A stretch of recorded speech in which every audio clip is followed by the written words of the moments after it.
Amén. Mateo capítulo 3, versículos 7 al 12. La segunda parte de esta serie que comenzamos hace un tiempo atrás.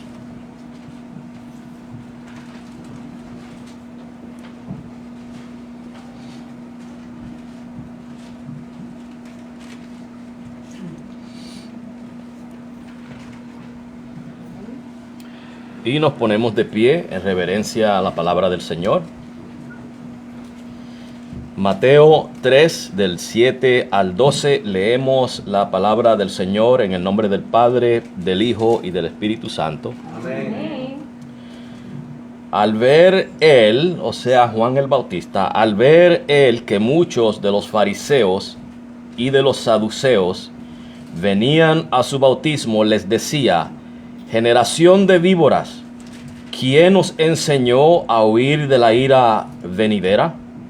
Haced pues frutos dignos de arrepentimiento, y no penséis decir dentro de vosotros mismos: a Abraham tenemos por padre, porque yo os digo que Dios puede levantar hijos a Abraham aún de estas piedras. Y ya también el hacha está puesta a la raíz de los árboles. Por tanto, todo árbol que no da buen fruto es cortado y echado en el fuego.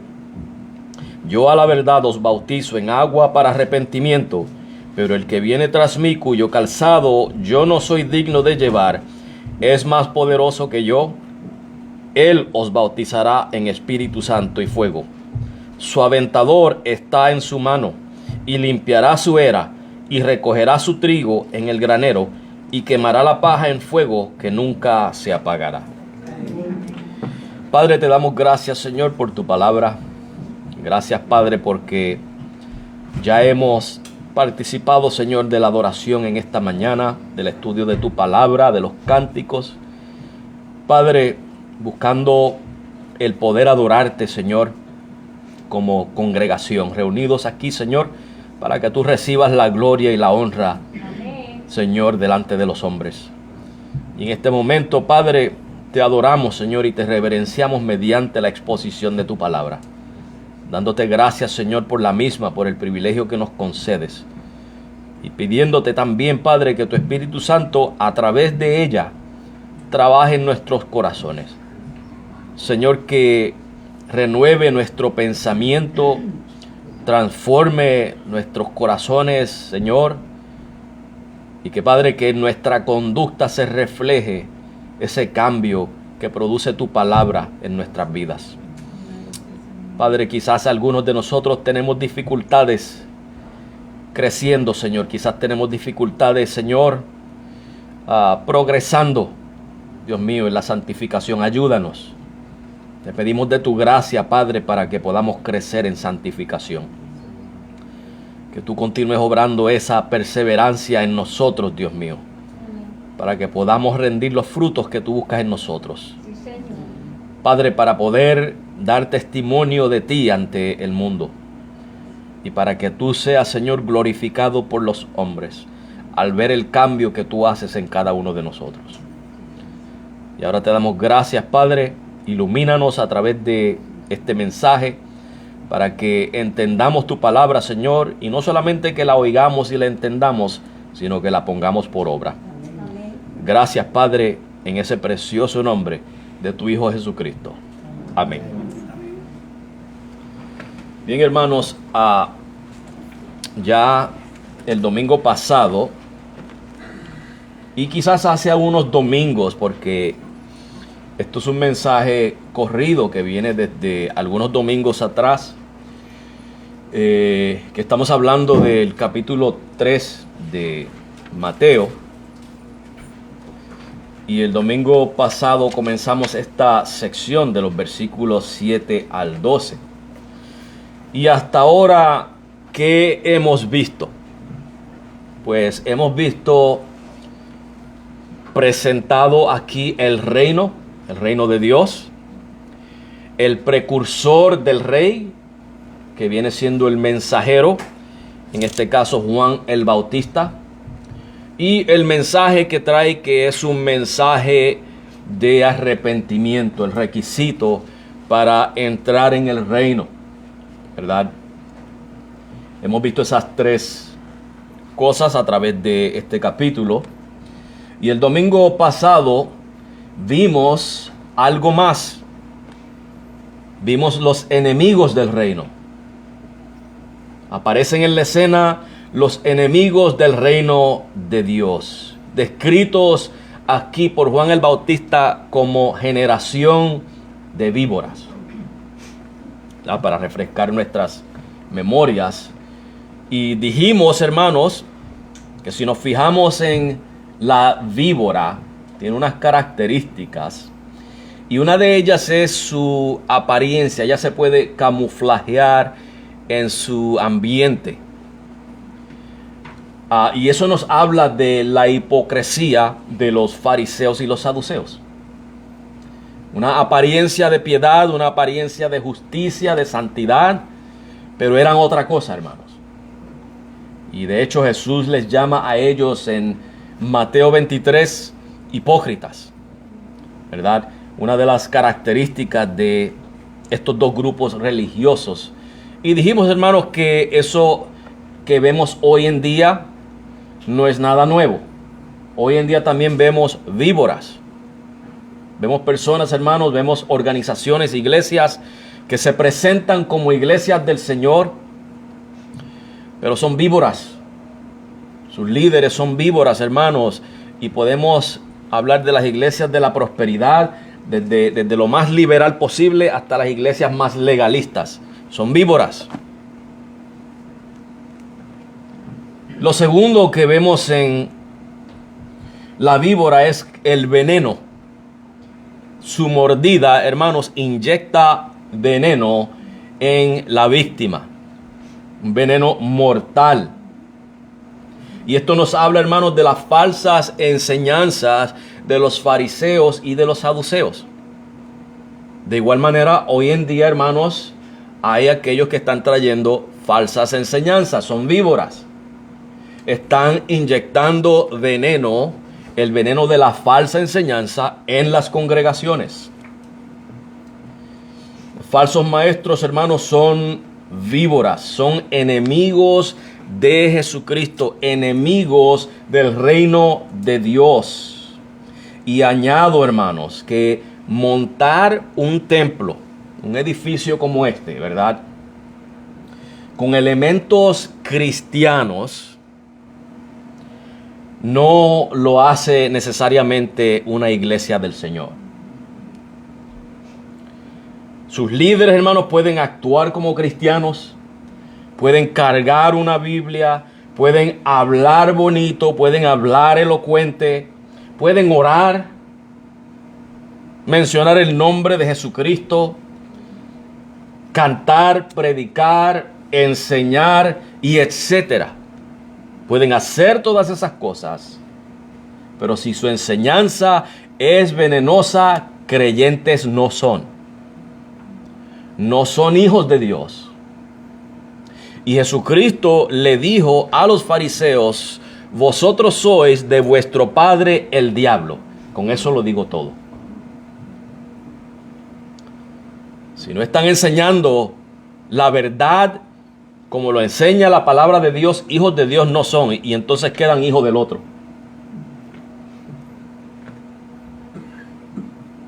Enseñanzas venenosas, hermanos. Y vimos, hermanos, que la palabra de Dios describe a estas personas que iban a surgir en los últimos días. Y últimos días no son estos explícitamente. Sí, estamos en los últimos días. Últimos días se refiere a la época desde que Cristo murió y resucitó hasta el día de hoy. Son los últimos días. Y ya desde esa época se estaban levantando falsos maestros en el cristianismo. Y por eso también los vemos hoy en día. Que aquí resumido, ¿verdad?, en primera y segunda de Timoteo, nos dice que son amadores de sí mismos, que son ávaros, buscan el dinero. Andan, hermanos, como lobos rapaces, devorando las congregaciones. Vanagloriosos, soberbios, blasfemos, etc. También vimos que, por ejemplo, cuando nos dice la palabra de Dios que estas personas enseñan, vienen escuchando espíritus engañadores y doctrinas de demonios, eso es lo que la gente está escuchando de estos falsos maestros. Estos son mentirosos, hermanos, que prohibirán casarse y abstenerse de ciertos alimentos. Y el principio que está en esa verdad que nos habla la palabra de Dios es el de hacer estos sacrificios para endeudar a Dios. Bueno, como yo ayuné 5 días, Dios tiene que escuchar mi oración ahora. Eso es. Dios no juega ese juego, hermano. Dios es soberano. Y la palabra de Dios me dice a mí y le dice a usted que Dios hace en el cielo y en la tierra lo que a Él le parece. Amén. Y si Él obedecerle a usted es hacer lo que le parece, entonces eso es una contradicción. Porque Dios no puede hacer lo que le parece y yo obligarlo a Él a hacer lo que yo quiero. Esas dos cosas no van juntas. Es una contradicción. Cuando la Biblia me dice a mí que Dios hace lo que le parece, es que si yo le digo a Dios o le pido a Dios algo, Él hace lo que le parece. Si me quiere contestar, me contesta a la manera de Él, de una forma o de otra. Dios es soberano.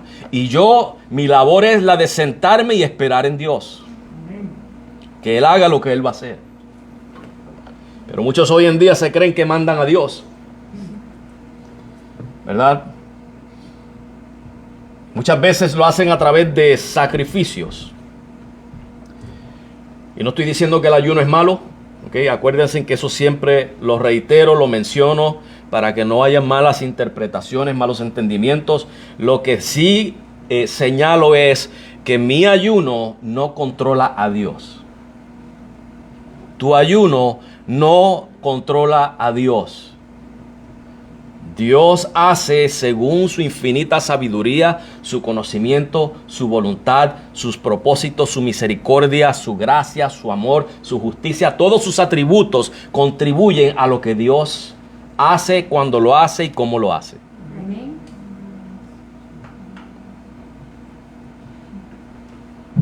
Estas personas también quizás hacen muchos sacrificios con la presunción de que al hacerlos los hace más santos. Y les recuerdo la parábola del fariseo y el publicano en Lucas 18 del 9 al 13, donde el fariseo decía: Señor, gracias porque no soy como los demás hombres, ni siquiera como este publicano, porque yo ayuno 2 veces a la semana y hago esto y lo otro. O sea, hermano, que el hacer sacrificios no santifica tampoco. No santifica. Y por eso es que, hermanos, tenemos enseñanzas desde lo más liberal, que son los que porque se creen que hacen sacrificios, que ahora Dios le debe algo, hasta los más extremos legalistas que se creen que porque hacen sacrificios ya son santos. Y no es así, hermanos. Y ese problema, hermanos, que había aquí con estas personas, estos líderes religiosos, los vemos hoy en día. No ha cambiado, hermanos. Esto no ha cambiado.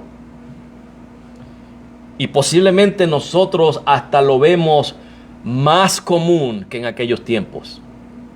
En aquellos tiempos se estaba comenzando a levantar esto los primeros 100 años de la iglesia.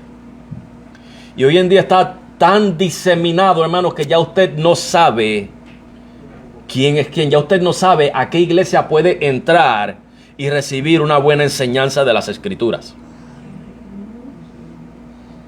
Por la diseminación de estas falsas enseñanzas que muchos son muy prestos para recibir. Y por eso es que Pablo nos dice que muchos se apartarán de la fe y que ellos mismos se amontonarán maestros conforme a los pensamientos y las concupiscencias de ellos, los deseos de ellos. Ellos son los que están trepando estas víboras en los púlpitos, porque eso es lo que ellos quieren. Y Dios les envía un espíritu de engaño para que se sigan engañando y reciban el juicio que van a recibir. O sea, que observen que no es que Dios perdió el control y no los puede rescatar. No, Dios lo permite que se metan en su propio engaño. Acuérdense que Dios es soberano y a quien Él quiere salvar, Él salva, y a quien no quiere salvar, no lo salva. Ese es nuestro Dios. Y por eso es que tú y yo, con mucho más fervor, debemos de agradecer a Dios por habernos escogido para salvación. Porque si Él hubiera querido, nos hubiera pasado por alto. O sea que esto nos debe de traer, hermanos, a humillarnos delante de Dios. Humillarnos delante de Él. Y hermanos, la otra parte que le dice Juan a los fariseos y los saduceos es: ¿quién os enseñó a huir de la ira venidera? Bien, la semana pasada yo les había mencionado a ustedes que en mis vacaciones, mientras caminaba con mi familia por el bosque, nos encontramos una culebra. Y yo no la veía porque, número uno, estaba camuflajeada con su ambiente. Y cuando me acerqué se movió, me di de cuenta que había una culebra. Pero la culebra, hermanos, arrancó y se perdió por los arbustos, huyendo, ¿verdad? Y yo no sé, porque yo soy inofensivo. Yo no le hago daño. Bueno, yo le hago daño a las moscas cuando se meten en la casa. Las torturo y las mato y las boto, ¿verdad? Pero aparte de las moscas, no le hago daño a más nada. Y vemos un ejemplo en Hechos 28, cuando Pablo llega a la isla de Malta y estaba recogiendo una leña para echarla al fuego para calentarse. Y cuando fue a echar la leña, sale una culebra huyendo del fuego y muerde a Pablo, ¿verdad? O sea que la culebra, la idea es que la culebra huye del peligro, del fuego. Y yo quiero que ustedes hagan una nota mental de esto, o si lo quieren marcar en sus Biblias, que Juan le dice a ellos: ¿quién nos enseñó a huir de la ira venidera? Esa palabra ira, ¿ok? Porque la idea es que la serpiente o la víbora, hermanos, cuando hay, según comentarios que he leído, cuando hay fuegos así en el Medio Oriente, las serpientes salen huyendo del fuego. Y quién sabe si cuando Dios envió aquellas serpientes a castigar a los israelitas, ¿se acuerdan que los israelitas estaban murmurando? Dios los castiga con serpientes. Y luego, para poder salvarse, le dice a Moisés que haga una serpiente de bronce, y todo el que mire la serpiente será sanado de la mordida. ¿Quién sabe si allá en el desierto, en alguna parte, Dios permitió algún fuego o algo para hacer que todas esas serpientes vinieran a los israelitas? No tomen eso como una enseñanza, eso es mi propia especulación aquí, tratando de imaginarme a ver si eso hubiera sido posible, ¿verdad? Pero hermanos, la serpiente busca huir del peligro, y especialmente cuando es fuego. Así que hagan nota de eso, la ira de Dios y el fuego. ¿Ok? Otras palabras, ¿quién os enseñó a huir del fuego? Que la ira de Dios va a ser manifestada en fuego, hermanos. Hagan nota de eso. Quiero señalar aquí un detalle. Y es que, hermanos, cuando Juan les dice a ellos, o les pregunta: ¿quién os enseñó a huir de la ira venidera? Juan no está infiriendo, hermanos, necesariamente que los fariseos venían, y los saduceos, con una actitud humilde y de arrepentimiento para huir de la ira venidera. Acuérdense que estos son religiosos que se creían ser justos por sus propias obras. Así que para arrepentirse no estaban ahí, hermanos. Usted no va al médico si usted no cree que usted está enfermo, ¿verdad que no? Usted puede tener un cáncer que se lo está consumiendo, pero si usted no cree que está enfermo, usted no va a ir al médico. Por eso Jesús dice que son los enfermos los que tienen necesidad de médico. Estas personas, hermanos, obviamente no pensaban que ellos eran pecadores. Entonces ellos no estaban ahí para arrepentirse. Ellos no venían con sinceridad ni nada por el estilo. Al contrario, en los versículos 8 y 9, Juan les advierte que den frutos dignos de arrepentimiento. Si se lo está diciendo es porque no lo estaban haciendo. No estaban mostrando arrepentimiento. Y les advierte no insinuar que por ser descendientes de Abraham ya estaba todo bien. O sea que esas advertencias que Juan le da a ellos me deja saber que estas personas no venían con intenciones buenas. No venían con las intenciones de arrepentirse, de escuchar el mensaje, recibirlo y arrepentirse para recibir al Mesías. Y cuando usted lee el resto de la historia, se da de cuenta que esto es así. Que ellos, hermanos, eran enemigos de Jesucristo. Juan más bien les estaba diciendo a ellos algo como esto. Ah, caray. ¿Quién pensaba verlos ustedes por acá? O una pregunta como, por ejemplo, ¿ustedes vienen aquí a arrepentirse o vienen de curiosos? Esa es la idea que le está transmitiendo Juan a ellos. ¿A qué vienen ustedes aquí? Es que es como si fuera una pregunta sarcástica. Y hermanos, pudiéramos especular que estos dos grupos religiosos estaban ahí para un beneficio propio. Acuérdense que estos grupos lo que buscaban era el beneficio propio, su reputación, ¿verdad?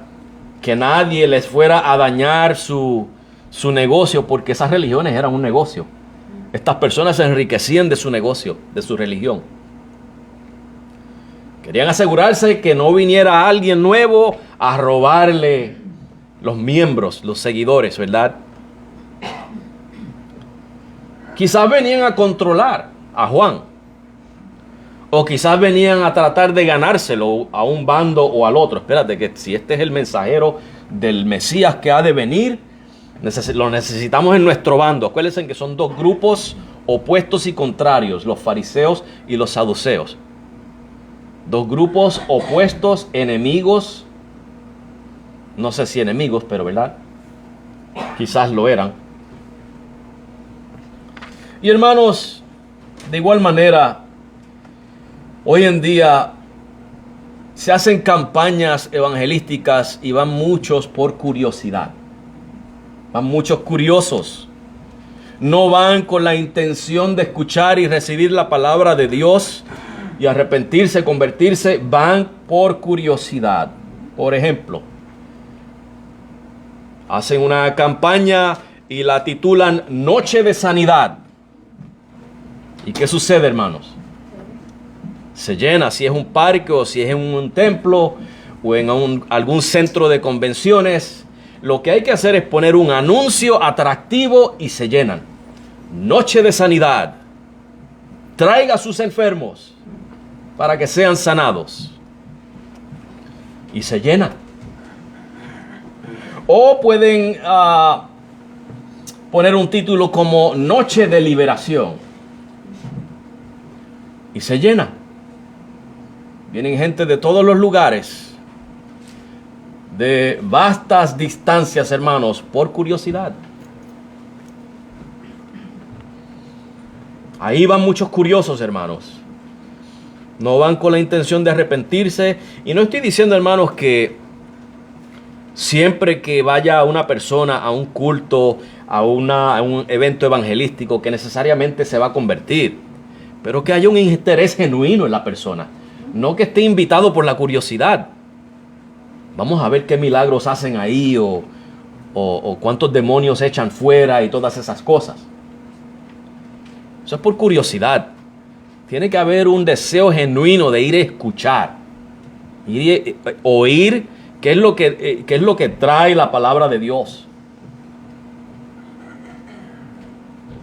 Pero hermanos, muchos de estos curiosos van a ver qué beneficio le pueden sacar a eso. quizás tomar fotos o tomar películas de video, ponerlas en YouTube para hacerse un montón de vistas. O contárselo a los demás, mira, yo vi esto y vi aquello. Mi hermano David Silva Donoso, que vive en New Jersey, en los estudios que él da, mencionó algo interesante. Dice, si usted los invita a aprender las doctrinas de la gracia de Dios, o a un estudio bíblico versículo por versículo de uno de los libros de la Biblia, no aparecen. Pero póngale un título como Noche de Sanidad o Culto de Liberación y se llenan. Porque el hombre va tras el sensacionalismo, el emocionalismo, no va tras la verdad.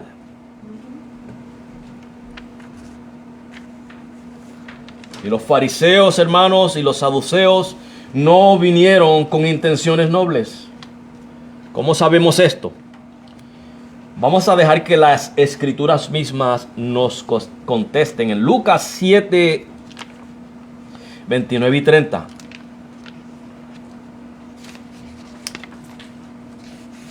Y aquí en Lucas 7, 29 y 30, Jesús está explicando porque los discípulos de Juan el Bautista, acuérdense que Juan estaba en la prisión, y Juan envió a sus discípulos a preguntarle a Jesús, ¿tú eres el que ha de venir o esperamos a otro? O sea, Juan parece que estaba teniendo unas dudas porque yo estoy en la cárcel y yo acabo de predicar que se ha acercado el reino de los cielos. ¿Y cómo yo voy a estar en la cárcel? Y por eso él envía a preguntarle a Jesús, ¿eres tú el que ha de venir o esperamos a otro? Y cuando Jesús le envía el mensaje para atrás, mira, vayan y díganle a Juan que los enfermos están siendo sanados, los ciegos ven, los cojos se levantan, los demonios son echados fuera, el evangelio es predicado a los pobres, etcétera, etcétera. O sea, sí, yo soy el que ha de venir. Estoy cumpliendo las profecías. Lo que se habló de mí, dijo Jesús. Y luego Jesús hace una pregunta donde él le pregunta a las personas, ¿qué vinieron ustedes a ver al desierto? Hablando de Juan el Bautista. Y cuando él les da a ellos una descripción de quién era Juan el Bautista, dice aquí en el versículo 29, y todo el pueblo y los publicanos, cuando lo oyeron, justificaron a Dios bautizándose con el bautismo de Juan. Y el versículo 30, más los fariseos. Ese más es un pero.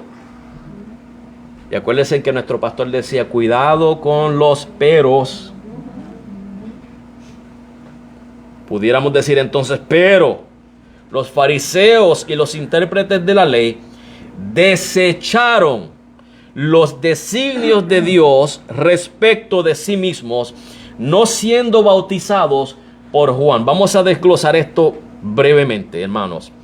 En el 29 nos dice que el pueblo y los publicanos justificaron a Dios bautizándose en el bautismo de Juan. O sea, acuérdense que el bautismo de Juan se bautizaban confesando sus pecados, se arrepentían. ¿Ok? En el versículo 30 dice que los fariseos desecharon los designios de Dios respecto a sí mismos, no bautizándose, en otras palabras, no arrepintiéndose, rehusándose a confesar sus pecados.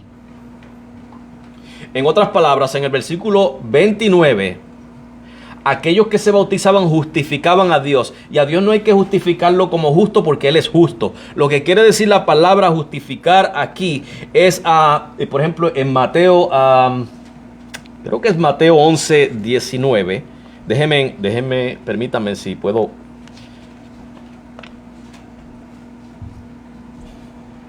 En Mateo 11, 19 dice, pero la sabiduría es justificada por sus hijos. Esa palabra justificada, que la sabiduría es justificada por sus hijos. O sea, justificar ahí es dar, confirmar, probar o evidenciar. La sabiduría se evidencia por el fruto. Una persona sabia actúa sabiamente. Se ve el fruto, la evidencia de la sabiduría. En otras palabras, lo que está diciendo aquí es que los publicanos al bautizarse probaron, confirmaron o evidenciaron que lo que Dios decía acerca de ellos era correcto. ¿Y qué es lo que Dios dice del hombre? Que el hombre es un pecador. Que el hombre está en pecado, muertos en delitos y pecados. Al estas personas arrepentirse y bautizarse, estaban confirmando con sus acciones que lo que Dios dice es verdad. Pero los fariseos entonces estaban haciendo lo opuesto. Ellos estaban desechando lo que Dios opina del hombre. Ellos estaban rechazando que ellos eran pecadores. En otras palabras, estaban llamando a Dios mentiroso. No estaban justificando a Dios, no estaban dando evidencia, estaban dando una evidencia contraria, estaban diciendo que Dios es un mentiroso. Estamos viendo lo que hay en el corazón de los fariseos y los saduceos, que llegan al nivel de llamar a Dios mentiroso. Son como aquellos que profesan piedad, pero con sus acciones, con sus obras, lo niegan. Esos son los fariseos y los saduceos. Estaban presentes allí en el bautismo de Juan el Bautista, pero sus acciones demostraban lo contrario. Y se acuerdan, hermanos, vámonos al versículo 6 aquí en Mateo 3. ¿Se acuerdan que les había dicho que mantuvieran en mente la palabra confesando? Confesando. Exomologoumenoi, la palabra griega. ¿Qué dijimos de esa palabra? Que además de significar confesar, significaba algo más. Estar de acuerdo. Te ganaste el chocolate, Luis. Estar de acuerdo. Los que se bautizaban en el bautismo de Juan estaban de acuerdo con la pronunciación de Dios. Señor, sí, soy un pecador, merezco tu ira. Los fariseos no estaban de acuerdo con Dios. Al no bautizarse, al no arrepentirse, estaban diciendo: Dios, yo no estoy de acuerdo contigo. Yo no soy un pecador, yo no merezco tu ira. Yo ayuno y hago esto y lo otro y aquello y etcétera. Estamos viendo, hermanos, lo que hay aquí. ¿Por qué es que Juan les llama víboras? ¿Y por qué les hace esta pregunta? Creo yo, ¿verdad? Digo yo, con sarcasmo. ¿Quién os enseñó a huir de la ira venidera? Él sabía que ellos no estaban buscando huir de la ira de Dios. Él sabía que ellos venían con unas intenciones malvadas.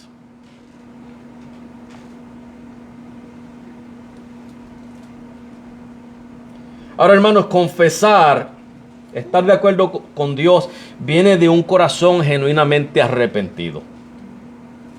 Y el problema, hermanos, cuando digo el cristianismo, lo estoy hablando en sentido general, porque el verdadero cristianismo, hermanos, no es lo que voy a mencionar ahora, pero en el término general, a lo que se le llama cristianismo hoy en día.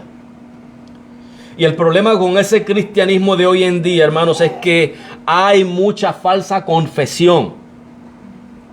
Hay muchos que entran físicamente, pero espiritualmente no están ahí. Que el evangelio en realidad no está en sus corazones. Que van porque la organización que sea, la iglesia que sea, les ofrece algo atractivo. Como buena música, y no estoy en contra de la música, pero les ofrecen muy buenos conciertos. O les ofrecen algún tipo de entretenimiento. O yo voy a esta iglesia porque hacen danzas. Hay unas damas que se ponen unos trajes así y hacen unas danzas. Esa iglesia verdaderamente adora a Dios. o tienen alguna clase de programa que le apela a sus sentimientos, a sus emociones, a sus deseos, etcétera, ¿verdad? Y entonces, hermanos, el problema es que por lo general en esas iglesias, si obviamente, hermanos, tienen cosas como danzarinas, pues obviamente tienen falsas enseñanzas. Porque la palabra de Dios no nos manda a tener en la congregación a mujeres danzando. Y se agarran de par de versículos en el Antiguo Testamento, tomados fuera de contexto, que tenían que ver con las festividades judías que se hacían, lo que decimos hoy, en la vida secular. Danzaban, bailaban, por supuesto que sí. Y eso formaba parte de su alabanza a Dios en sus fiestas. Pero en el culto congregacional, donde era solemne, no había eso.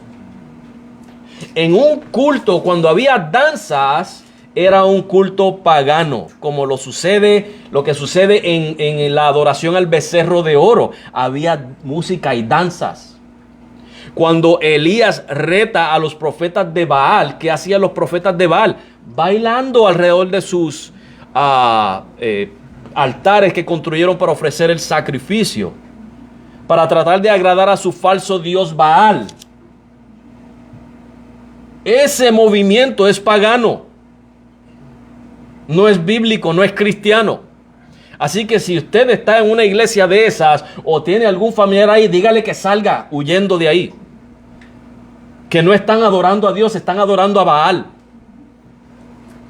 Aunque mencionen a Jehová, aunque mencionen a Jesucristo, aunque mencionen la Trinidad, a Dios no están adorando, porque Dios no acepta esa adoración. Es falsa. Y una falsa adoración a un Dios falso es adoración a ningún Dios. Porque solamente hay un Dios verdadero. Y a ese no lo están adorando.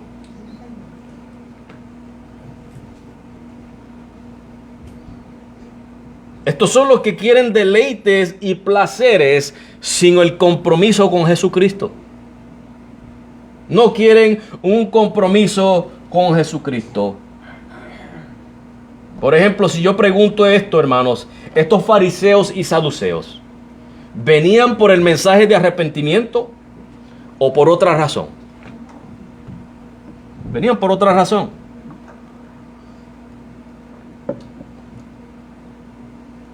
Acuérdense que la reputación de ellos era una de hipócritas, de hipocresía. No venían a arrepentirse. Esa no era la intención de ellos. Y por eso es que Juan el Bautista se toma ahora el tiempo que vamos a discutir en el próximo mensaje, de los versículos 8 al 12, de darle las advertencias. ¿Cuáles van a ser las consecuencias de su hipocresía? Y hermanos, tristemente, no se le está dando esa advertencia a estas iglesias hoy en día, que son como los fariseos y saduceos. Hay que dejarles saber lo que dice la palabra de Dios. Hay que dejarles saber a esas personas la razón por la que yo no pertenezco a una iglesia como la tuya es porque está en contra de los designios de Dios. Es porque no adora como la palabra de Dios manda que adoremos. Es porque adora como adoraban los paganos. Es porque busca primero los placeres del hombre y no agradar a Dios primero. Por eso es que yo no pertenezco a una iglesia como la que tú vas. No pertenezco a una iglesia ni que me da mucho liberalismo ni que me da mucho legalismo. Porque ambos extremos están engañando y envenenando las iglesias. Por eso no voy a una congregación como la tuya. Dígale así a las personas, hermano. Déjele saber. Y dígaselo con amor y respeto. No tiene que formar una pelea. Dígaselo, mira, la razón por la que yo no voy a la iglesia que tú vas es porque no se está predicando esto y aquello. Se le está pasando la mano a las personas y pasándole pañitos tibios. No se le está dejando saber la verdad. Y muchas de esas personas que están en esa congregación están por el entretenimiento, por los placeres, por lo que les estén dando que les beneficia a sí mismo, no espiritualmente, carnalmente. Es por eso que están ahí. Y eso me recuerda a la iglesia de la Odisea en Apocalipsis. Tienes reputación de que vives, pero estás muerta. Iglesias llenas de muertos, hermanos. Tristemente hay que decirlo así, están llenas de muertos. Y los poquitos vivos que están ahí, hermanos, no se sienten cómodos. Porque no es el lugar respectivo para ellos. Pero hay que decírselos a ellos también. Mira, pues sal de ahí. Si no te sientes cómodo ahí es porque no perteneces ahí. Busca un lugar donde se te predique la verdad. Busca un lugar donde se te enseñe cómo verdaderamente adorar a Dios, como Dios manda en su palabra. Busca un lugar donde te enseñen la palabra de Dios, te enseñen sana doctrina. Busca un lugar donde el que está enseñando y predicando sepa usar bien la palabra de Dios y no la tuerza. Porque agarrar la Biblia y decir 2 o 3 cosas lo hace cualquiera. Miren a Joel Osteen. Muy bonito, con unos dientes bien blanquitos, bien sonriente, hipnotizando a la gente con esos dientes. Pero hermanos, habla tanta... Me voy a refrenar de decir lo que iba a decir. Si habla mucha baba. Mucha baba. Mucho aire seco. Mucho gas. Palabras vanas, hermanos, que no hacen ningún bien en el corazón del hombre. Son mensajes motivacionales. Cómo ser mejor. Cómo tener mejor trabajo. Tener la casa de tus sueños. Dios quiere todo lo mejor para ti. Dios quiere una mejor casa para ti, un mejor carro. Eso es lo que dicen. Ahora, no estoy diciendo, hermanos, que Dios quiere cosas malas para nosotros. ¿Okay? Por supuesto que Dios quiere cosas buenas para nosotros, pero ¿a qué nos referimos cuando decimos cosas buenas? Porque lo que Dios quiere para nosotros bueno tiene que ver con su reino, no con las cosas terrenales, no con las cosas mundanas, no con las cosas carnales. ¿Y qué más queremos, hermanos, si nosotros estamos podridos de bendiciones? No hay más nada que pedirle a Dios. ¿Qué más le podemos pedir a Dios? Hermanos, si yo le fuera a preguntar a cada uno de ustedes cuánto usted tiene en valor, en sus propiedades o lo que sea, estoy seguro que el menos que tiene, el más pobre de todos aquí, no se acuesta sin comer. Tiene un techo, tiene pan y tiene todo lo necesario. ¿Qué más tenemos que pedirle a Dios? Pero en eso es lo que se están enfocando hoy en día, que mientras más tienes, más debes de tener.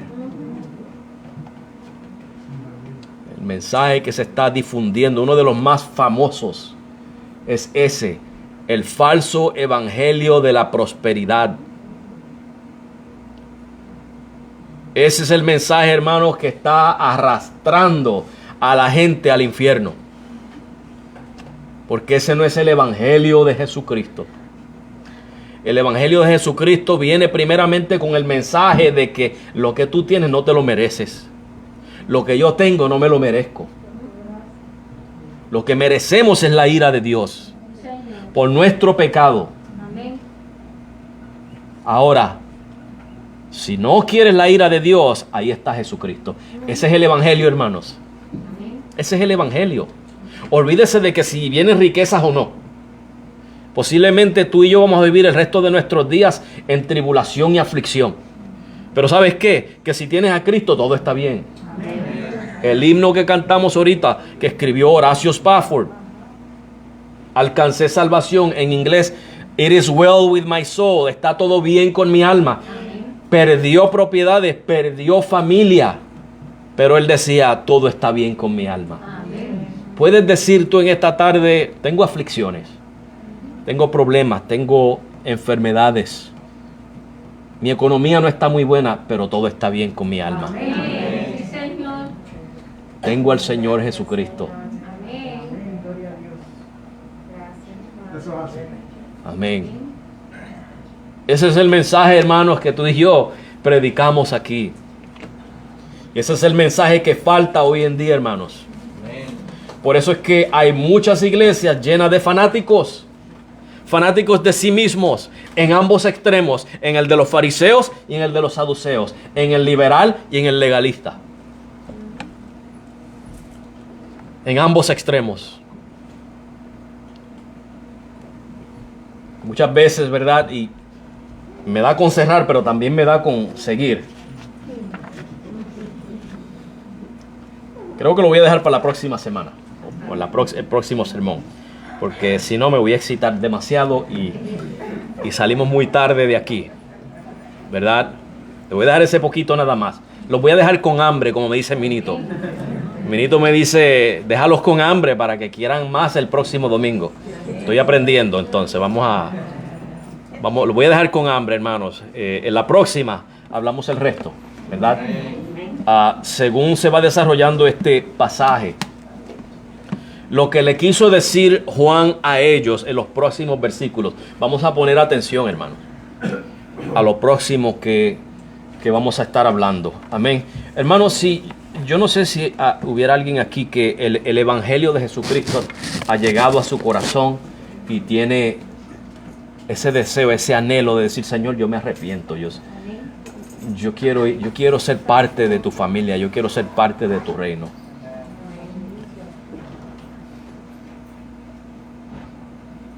Y hermanos, me estoy adelantando un poquito. Esto lo debo dejar para los próximos mensajes, pero como creyentes, tú y yo estamos en una constante vida de arrepentimiento. O sea que constantemente estamos, hermanos, dejando atrás nuestra vida vieja, nuestro pecado. O sea, cuando usted se está dirigiendo a un lugar, lo de atrás se va quedando atrás.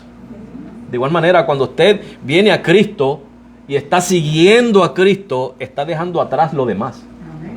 Está dejando atrás, según usted va caminando los pasos de Cristo y va aprendiendo de Cristo, entonces va dejando las malas costumbres, los malos hábitos, los pecados, los vamos dejando, asemejándonos más y más a Cristo, porque eso es lo que Él quiere hacer con nosotros. Ese es el proceso de santificación, donde, por eso es que, hermanos, que nadie es perfecto. Cristo nos está perfeccionando. Amén. ¿Cuántos quieren, hermanos, tener ese anhelo de crecer de esa manera? Amén. Bien, vamos a orar, hermanos. Vamos a orar y dígale al Señor ahí, Señor, gracias. Gracias por la salvación. Gracias por tu misericordia, tu amor, tu gracia. Padre, gracias porque me libraste de lo que yo era antes. Yo podía haber sido un fariseo, un saduceo. Yo podía haber sido una de estas personas. Y sí, merezco tu ira, pero me pudiste haber dejado ahí. Y sin embargo me rescataste. Y ahora, Señor, yo quiero vivir para ti. Yo quiero de tu palabra, yo quiero de la verdad. Yo no quiero entretenimiento, yo no quiero placeres, yo no quiero nada de esto que me vaya a despistar, a desviar de tu palabra. Amén. Vamos a orar.